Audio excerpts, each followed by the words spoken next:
Boa tarde, galera.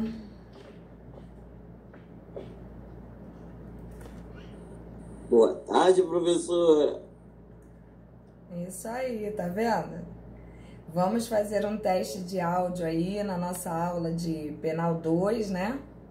Nossa primeira aula pós-coronavírus, entendeu? Vamos fazer um teste de áudio aí para ver quem tá ouvindo bem, quem não está, entendeu? Se vocês puderem me ajudar, o ideal é que vocês fiquem com o microfone desligado e que nas possíveis dúvidas existentes, vocês abram o microfone e façam os questionamentos e pra gente poder tirar as dúvidas, né?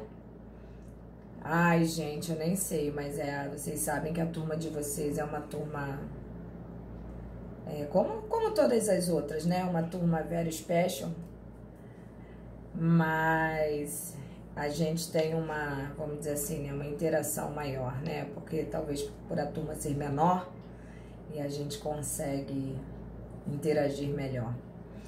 Mas, e aí? Quero ouvir vocês agora. Que tal a gente dividir aí o vídeo, né? Para eu poder ver todo mundo. Vamos lá, alguém fala comigo aí para eu poder ouvir o som de vocês?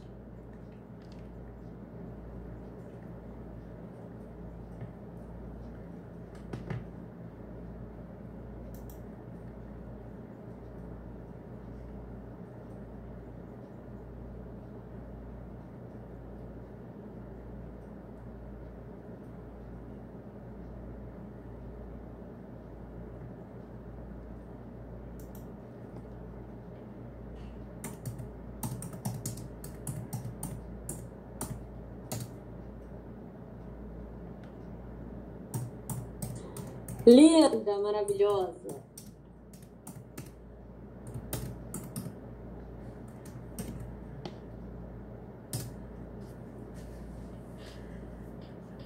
Gente, muita saudade de vocês, muita mesmo. Como é que vocês estão? Antes da gente começar com a nossa matéria, eu preciso saber como vocês estão. Vocês estão bem? A família de vocês está bem? Como é que tá rolando isso aí? Fala comigo. A Ela está dizendo que tá tudo bem, professora. Tá tudo certinho? Ah, baixinha aí.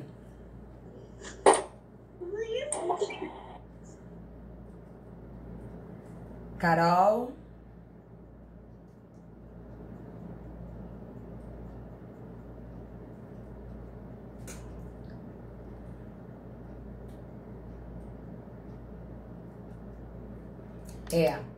Bom, antes da gente começar a nossa aula, eu queria conversar umas coisas com vocês. Mas para isso eu preciso saber se todos estão me ouvindo.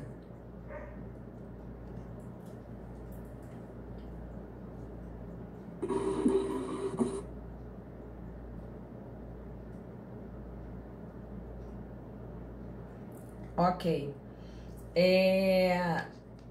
Lamentavelmente, ou não, né, que eu acho que tem que ser assim, na verdade, a gente vai precisar fazer uma chamada, né, para ver os alunos que realmente estão presentes à aula. Não que isso vá para o sistema, mas é um método que a gente vai utilizar, inclusive, para avaliação. Os alunos participantes das aulas, como vocês já devem saber, né, não vamos ter aquela situação de provas. Eu acho que é a melhor parte para vocês, né, o famoso né, alegria total. Mas eu vou ter que ter critério para avaliar cada um de vocês. Então, o que eu estou pensando? Eu estou pensando a partir da semana que vem, já colocar um questionário, como se fosse uma prova, né? Para vocês. Vou dar o prazo para vocês estarem me devolvendo essa prova. Provas devolvidas após este prazo, obviamente, não vai ter o mesmo valor. Deixando claro para vocês, gente, que não é uma prova. Eu vou botar como se fosse um trabalho. e a gente vai ter que avaliar de acordo com todas essas situações. Vou passar também um trabalho de pesquisa para vocês, um trabalho simples, mas um trabalho que eu vou querer que vocês tenham cuidado, né? A dedicação, que vocês coloquem dentro de um padrão, não necessariamente a BNT, mas um padrão digno de quem está numa universidade. É um trabalho organizado, um trabalho com princípio, meio e fim, um trabalho com fonte de pesquisa, né? Ao final do trabalho, uma conclusão que seja realmente o entendimento do aluno e não copiado da internet. Mas todos esses critérios eu vou estar postando para vocês que vocês não se percam. Então não existe problema nenhum, estresse nenhum, não precisam se desesperar, tá? A gente só vai ter que colocar prazo, porque precisa haver o lançamento da nota de vocês. E, obviamente, eu não tenho como dar 10 para todo mundo, né? Até porque não se justificaria tal situação, uma vez que um aluno é mais dedicado para fazer um trabalho, o outro é menos dedicado, ou há um entendimento maior, um entendimento menor. Então, eu vou avaliar de acordo com aqueles critérios que eu sempre avalio na prova. Vocês sabem disso, eu aproveito tudo que eu posso aproveitar de vocês. Bom, professora, estou para ganhar bebê. Se for no período do bebê nascer, eu vou ter que entregar com atraso, mas darei atestado. Não, minha linda, você não precisa me dar atestado nenhum, entendeu? Obviamente, é altamente compreensível essa situação aí, né? Então, tudo se ajeita, tudo se acerta, tenha calma. O importante é seu neném vir ao mundo com muita saúde, né? Isso não é problema pra gente. Então, eu vou pensar durante essa semana aí e vou ver um método que seja bom pra vocês, muito melhor pra vocês até do que pra mim, porque meu papel é esse, né? E para que a gente possa seguir nessa caminhada aí. Nosso material, não tenham dúvida, a gente vai dar o conteúdo todo. Qualquer dúvida que vocês tenham é aquele mesmo esquema, pode parar a aula, pode perguntar, pode fazer o que vocês quiserem, eu explico 10 vezes se for necessário. Fora isso, vocês sabem que vocês podem contar comigo, independente de aula. Vocês têm meu zap, vocês têm meu telefone, vocês têm meu e-mail. Vocês fiquem à vontade, tá? Posteriormente à nossa aula, eu vou estar postando no YouTube, né, a aula gravada e passarei para vocês como é a forma de acesso às aulas do YouTube, para quem quiser depois, não sei. E fiquem tranquilos quanto a tudo que poderia acontecer presencialmente, acontecerá também online aqui, tá? Fora isso, vocês já sabem como eu sou, ou o que realmente eu sinto por vocês, e já sabem todos os meus métodos e que eu tô aqui para ajudar. Tranquilo? Ah, tá vendo? Aula no YouTube. Não, tem que postar, né?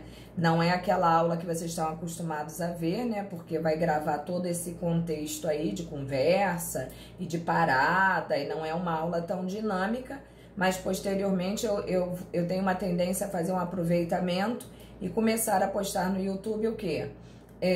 Determinados assuntos, né? Que a gente às vezes fala em sala, mas que no meio de tantas outras temáticas acabam se misturando. Eu vou tentar botar no YouTube para vocês as coisas em separado, né? Não essa aula que a gente está tendo aqui, mas eu vou estar constantemente alimentando o YouTube para que vocês possam ter uma diversidade, né, maior de coisas. Eu vou ter, como eu falei, que fazer chamadinha, né? Vai ser outro critério também de avaliação, os alunos presentes e participantes.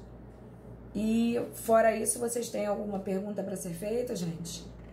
A hora é essa. Vamos tirar as dúvidas primeiro para depois a gente poder seguir aí com o nosso material.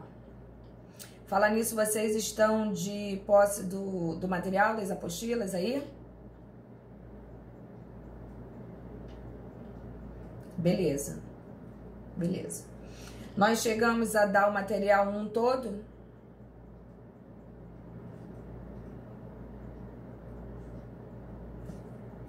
Sim, o material continua sendo aquele material de sala. Eu não mudei nada porque ele é um material bem completo e bem explicado para vocês. Eu tenho certeza que vocês não vão ter dificuldade nenhuma, até porque são extremamente inteligentes, né?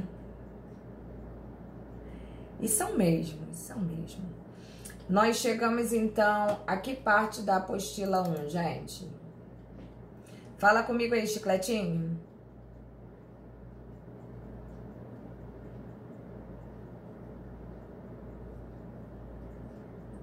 Peraí, professor, estou tentando mostrar.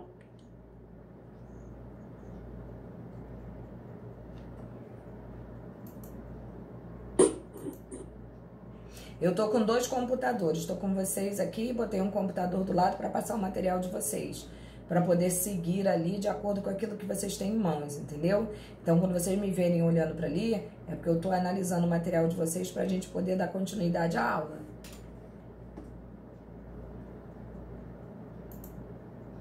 Ai, professora, parou aí, ó. Jesus, se eu enxergasse isso, eu seria uma coruja. Qual é a parte? Lê um pedaço aí pra mim. A embriaguez acidental. Tá.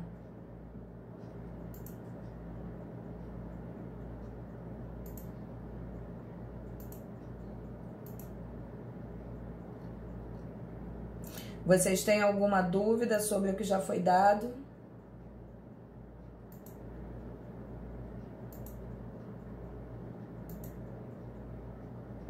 Nós chegamos então a dar embriaguez na totalidade.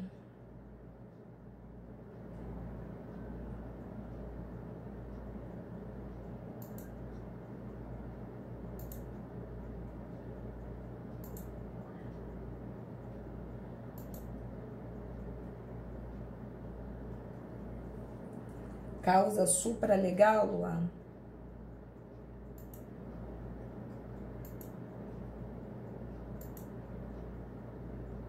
Tá, então paramos de acordo com o que o Luan Nunes aí tá falando, né? Parou em causa supralegal. Paramos então na página 21 do nosso material, né? Beleza.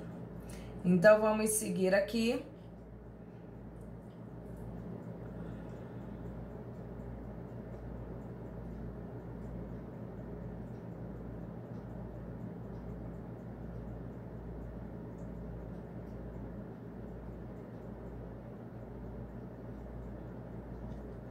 Beleza.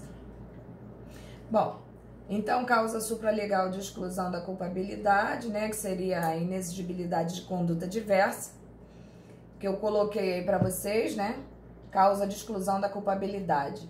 Vocês ainda lembram o que vem a ser causa de exclusão da culpabilidade? Eu gostaria que nesse momento as pessoas que quisessem interagir na nossa aula abrissem o microfone, dessem palpite, comentassem, porque é a forma que eu também tenho de avaliar como tá a turma, entendeu? Porque se a gente ficar falando só pelo chat, é uma coisa muito seca, né? Então eu tenho que sentir realmente se a turma tá entendendo. E para isso a gente precisa ter essa interação de respostas, ainda que não totalmente certas, ou que esteja faltando pedaços de respostas, né? Mas a gente precisa para haver a complementação do pensamento, para que isso seja uma aula realmente proveitosa. Vamos lá então. Quem gostaria de se habilitar?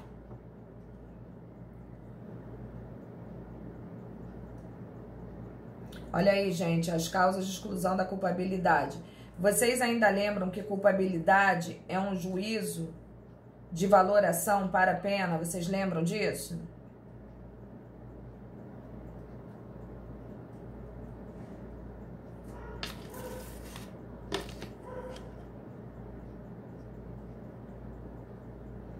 Gente, fala comigo, abre o microfone de vocês aí.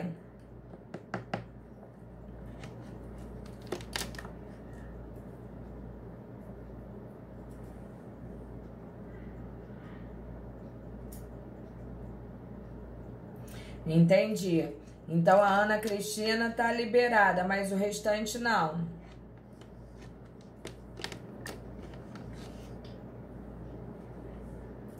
Carol, se manifesta aí.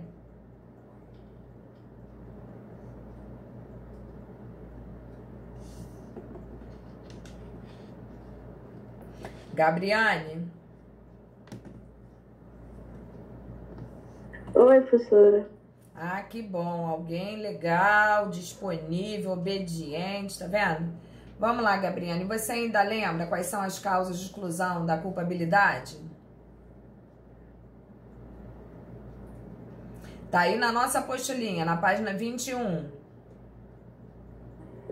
Tô aqui, né, professora? Ter menos de 18 anos, né? Embriaguez acidental, erro de proibição invencível. Sim. Coação moral irresistível, doença mental, obediência hierárquica, não é isso? Se eu perguntasse a vocês hoje, qual é a embriaguez que é considerada excludente de culpabilidade em sua totalidade? Qual seria a resposta que vocês me dariam no momento? Acidental completa. Apenas a acidental completa?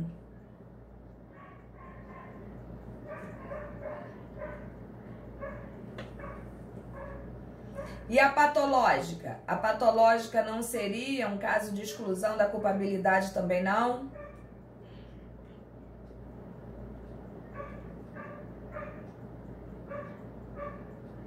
Vamos lá, gente, vamos lá, porque a gente tem que conversar sobre o material, até porque se for só o material não precisa de professor, né?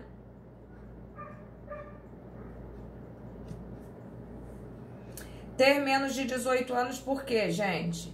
Porque quem tem menos de 18 anos, na verdade, não responde pelos atos praticados, uma vez que existe uma lei especial, né, que seria o ECA, que corresponde a todas as tendências jurídico-penais relativas à situação dessa criatura que é considerada inimputável, não é isso?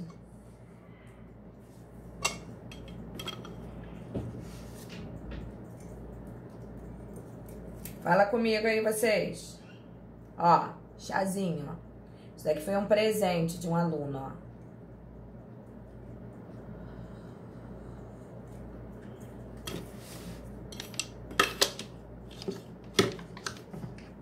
Bom, embriaguez acidental completa seria também uma das formas, não é isso? Da excludente de culpabilidade. Insurgindo aí nessa mesma situação, a situação da embriaguez patológica também é causa de exclusão da culpabilidade. Erro de proibição invencível, que foi o que nós falamos na última aula. Acho que já está bem fresco na cabeça de vocês. Coação moral irresistível, também chegamos a comentar na aula que passou, né? A diferença entre coação moral irresistível e irresistível. E obediência hierárquica, lembrando sempre que ordem absurda não é para ser seguida. Como vocês não querem se manifestar, eu vou dar andamento ao material e a hora que vocês sentirem dificuldade aí em qualquer coisa, vocês me avisam, porque aí eu paro, porque eu tô sentindo que vocês não querem interagir nesse sentido. Então eu vou deixar vocês à vontade, vou continuar dando a aula. E quando vocês sentirem dificuldade com alguma coisa, é só vocês falarem comigo que eu paro. Então, vamos lá. Doença mental e desenvolvimento mental incompleto. Professor, eu tô sem o material. Você quer 2 minutinhos para empenhar o material? Então, eu gostaria que alguém me mandasse em PDF aqui. Seria bom. Por o seu celular? Sim. Deixa eu ver se eu tenho aqui. Só um minutinho, pera aí. Ok. Só jogar no grupo que eu administro aqui. Pô, César, logo tu, meu parceiro. De Penal 2, o material, porque o menino não tem material. É a E quarentena. ele tirou xerox, sim. Ele tirou xerox. Eu não tirei, não, pô. Ele tirou não, pô. No dia que ele foi tirar, ele conseguiu não. Só um minutinho, gente.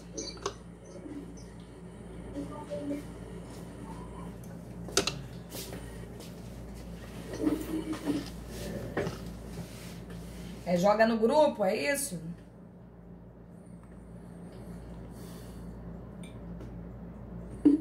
Isso. Mais alguém tem?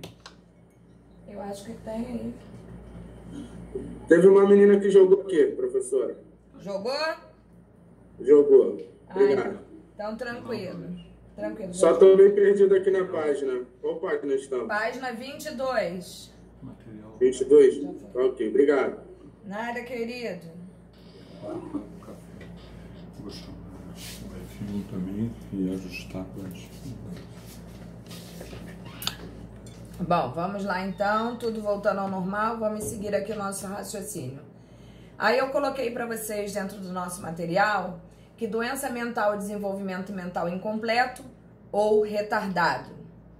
Doença mental é perturbação mental ou psíquica de qualquer ordem, capaz de eliminar ou afetar a capacidade de entender o caráter criminoso do fato ou de comandar a vontade de acordo com esse entendimento. A gente tem que ter em mente que para que seja utilizada a excludente de culpabilidade, tá? Em regra se utiliza o quê? A incapacidade completa, tá?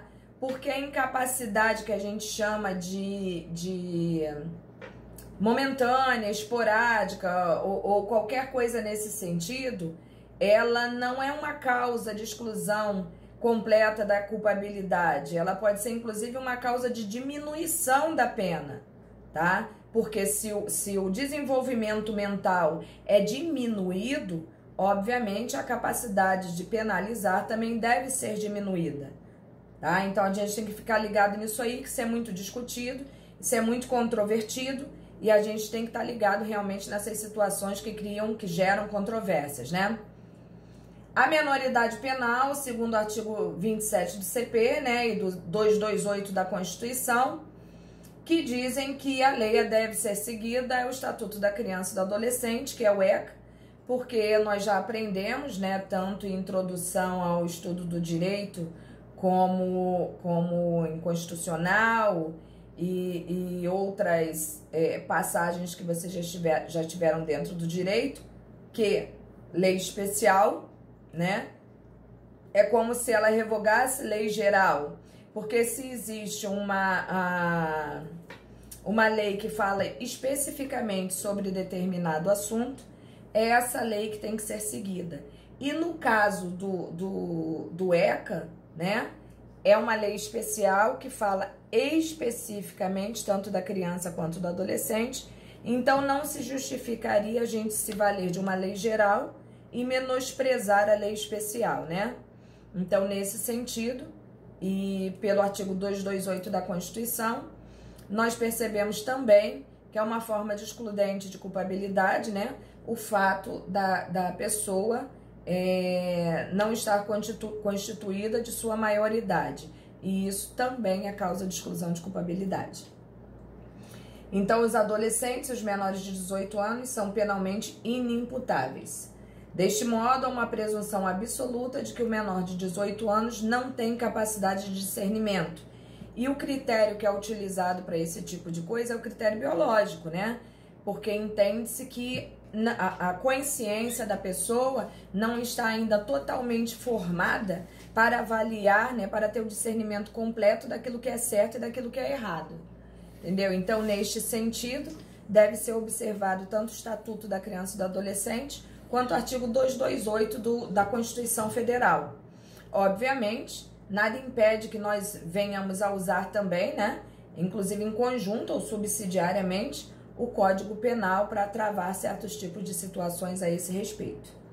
Até aqui tudo bem, gente, ou não?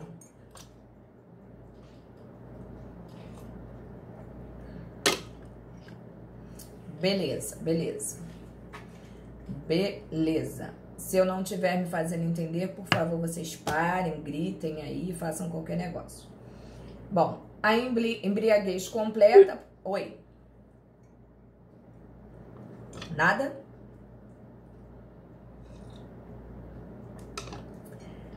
A embriaguez completa, proveniente de caso fortuito ou força maior, né, que nós também já conversamos. É uma intoxicação aguda e transitória, como toda embriaguez, né, causada por álcool ou qualquer substância de efeito psicotrópico, sejam eles entorpecentes, morfina, ópio, né, estimulantes, como a cocaína, ou alucinógenos, como o ácido lisérgico. E muitas das vezes o conjunto, inclusive, né, dessas substâncias podem também ocasionar situação semelhante.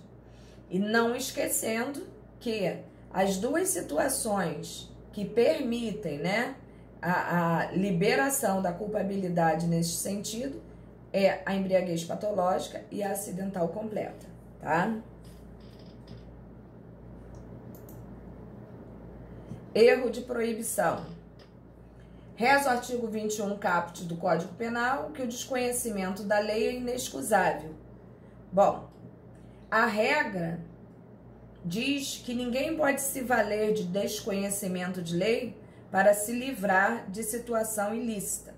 Então, a gente tem que ter muito cuidado com isso daí também. O erro sobre a ilicitude do fato ser inevitável, isenta de pena. Se evitável, poderá diminuí-la de 1/6 a 1/3. Lembram, inclusive, daquela história que eu falei para vocês? De uma pessoa que vem de outro país, por exemplo, onde lá, um exemplo muito comum é que a substância da entorpecente da maconha, né? Que é oh meu Deus, cannabis, né? Em muitos países é liberado o uso, o consumo. No Brasil não é. Então, muita gente vem de fora para cá e por achar que é uma coisa tão comum, tão trivial, acaba praticando o mesmo ato aqui e acaba incorrendo em erro, né? Então, a gente tem que ter muito cuidado com isso aí, porque aquilo que é proibido num país pode não ser no outro e vice-versa. E isso, às vezes, caracteriza uma série de situações que a gente poderia facilmente evitar e a gente acaba incorrendo em erro. E se esse erro for um erro assim que fosse difícil de perceber, ele será perdoado. Caso contrário, será diminuída a pena, tá? Porque você não pode alegar desconhecimento de lei para ficar livre de uma situação ilícita.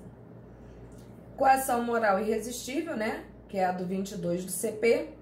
Se o fato é cometido sob coação irresistível, só é punível o autor da coação, tá? Então, se liguem nisso aí. Se é irresistível, não há que se falar em punir a pessoa que forçosamente praticou o ato. Obediência hierárquica. Na verdade, nós já falamos dentro de sala de aula sobre todos esses quesitos, nós só estamos revendo, assim, passando muito rapidamente cada um deles. E conforme disposto também no artigo 22, se o fato é cometido em estrita obediência a uma ordem de um superior hierárquico, desde que não seja manifestamente ilegal, porque, como eu falei, ordem absurda não foi feita para ser seguida, só é punível o autor da ordem, pois não era exigível que o subordinado tivesse outra conduta. Até porque uma série de situações inerentes, né, principalmente ao trabalho, uma vez que existe, inclusive, o princípio da confiança, né? Se o meu superior hierárquico está mandando que eu pratique certa situação, da qual eu tenho habitualmente, né? Eu diariamente pratico certos atos, não teria por que eu não praticá-lo hoje. E a gente acaba realmente cometendo mecanicamente todas essas ordens, né? Aceitando e praticando como se normal fosse. Então, até pelo princípio da confiança, né? A regra nos diz que o superior hierárquico, em regra, é quem responde. No entanto, se a ordem for claramente absurda, ilícita, né? Não comum, vamos colocar assim, né?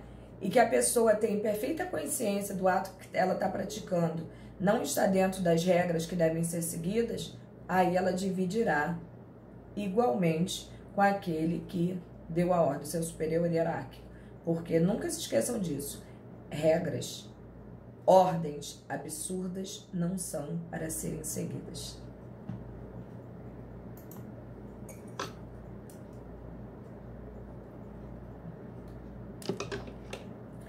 Bom, OBS aí, ó.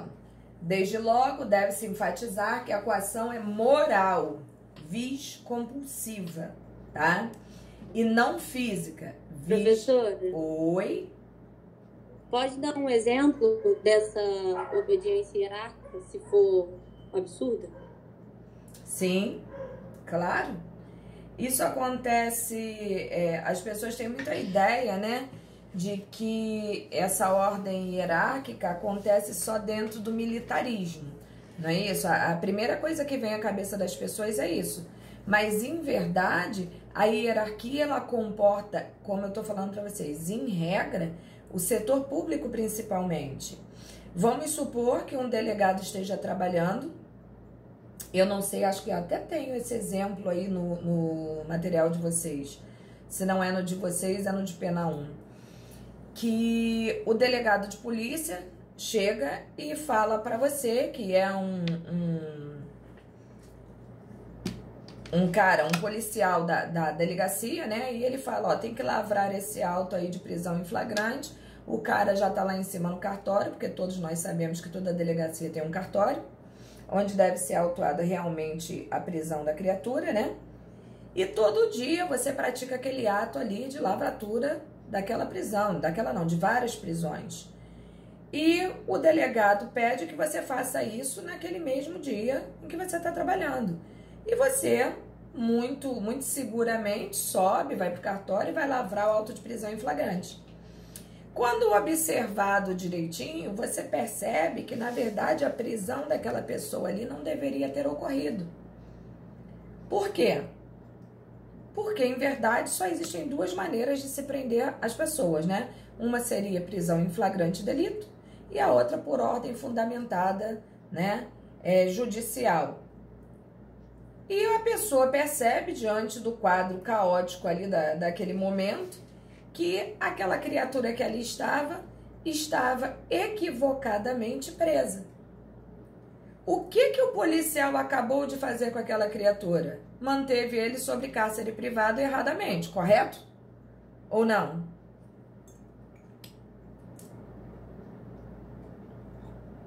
Sim, correto. Obrigado, Mariana. Correto. E aí, o que tem que ser feito? Neste momento, né? A pessoa que trabalha todo dia ali, que estava acostumada a receber ordens do delegado para gerar todo aquele procedimento administrativo que uma delegacia tem que ter para o aprisionamento daquela pessoa, baseado inclusive no princípio da confiança, o cara foi e fez. Neste sentido, se alguém tiver que responder, né, por esta ordem dada e mal dada, vamos colocar assim, seria quem? O delegado. Agora, o delegado, isso, gente, eu tô dando um exemplo, eu não tô dizendo que isso aconteça não, tá? Agora, o delegado chama você, que é um policial da delegacia dele, um inspetor, vamos dizer assim, e fala assim, ó, fulano, vamos fazer o seguinte, vai vir aqui um cidadão e nós vamos, por um meio não muito lícito, vamos receber uma propina aqui e vamos liberar esse cidadão da situação imputável a ele. Aí o inspetor de polícia olha pro delegado e fala, beleza, chefe, vamos rachar aí o frango do final de semana, né? E ele aceitou essa ordem absurda, ele sabe que é absurda, obviamente, todos nós sabemos, ele aceitou. Então, obviamente, se der algum problema futuro, os dois responderão conjuntamente. Por quê? Porque ordens absurdas não eram para ser seguidas.